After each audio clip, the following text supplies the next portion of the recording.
I welcome you once again to my program. My name is Mahaprabhu Ketan.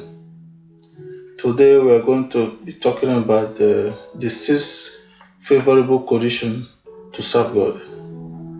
There are six favorable conditions to serve God that is universally known. Number one of the six favorable conditions to serve God is being enthusiastic. As a child of God, you have to be enthusiastic in whatever you are doing. In whatever service you are doing the Lord, you have to be enthusiastic. I hope most of you understand the meaning of enthusiasm. When you're enthusiastic, whatever you do become perfect, whatever you do becomes so fast, and you do not listen to what people say, what people think. You are just doing it to please the Lord, doing the service to please the Lord. That is number one, being enthusiastic. And number two, confidence. You must have confidence in what you are doing. You must have confidence in your God. You must have confidence in your master. And you must have confidence of your religion. Don't be afraid. Don't be shy to talk about your religion. For example, a Krishna conscious devotee will be proud to say, his confidence of Krishna, whenever any situation happens.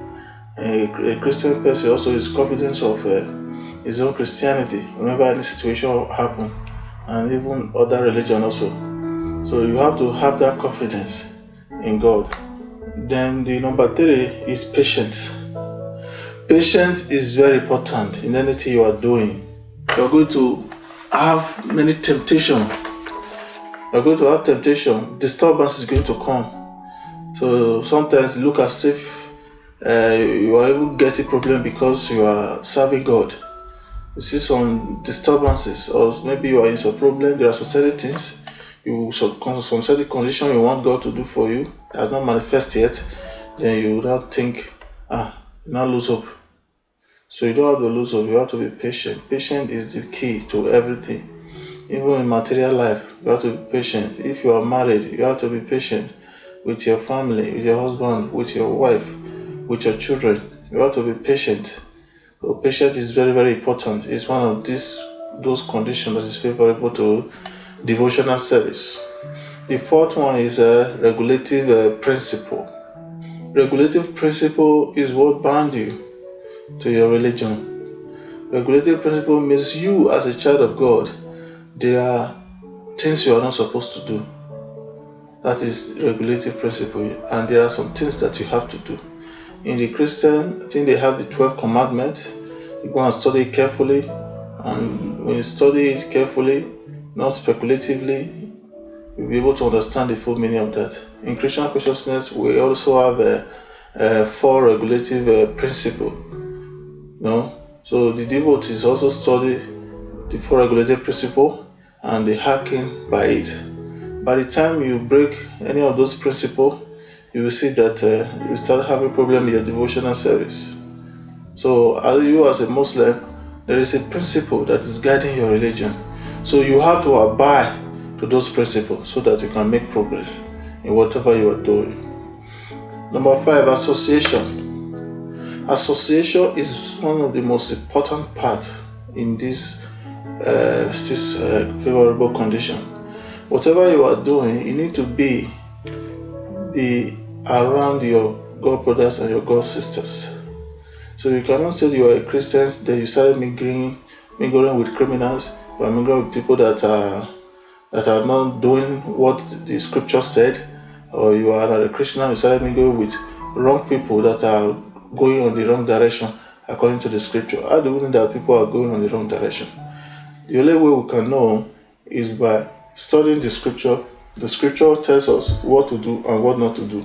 So in this way, we'll be able to know those that are going to the wrong direction and those that are going to the right direction. So anybody that is not regulative in what he's doing, he live anyhow he see, just want to enjoy.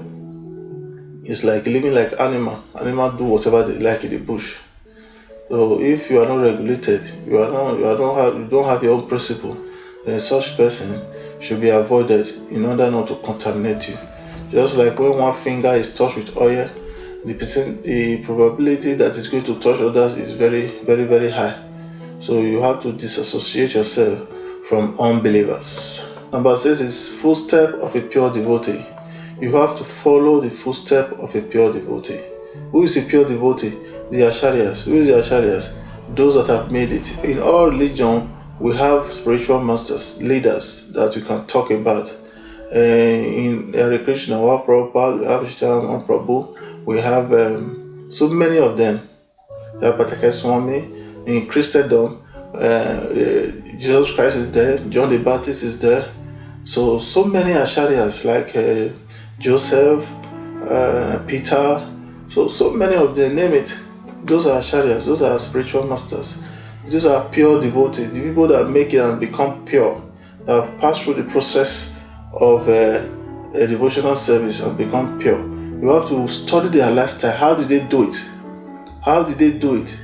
So when you study, you will see the challenges they passed through, how they were patient, how they were regulated, how they were enthusiastic, how they were they were also disassociating from unbelievers.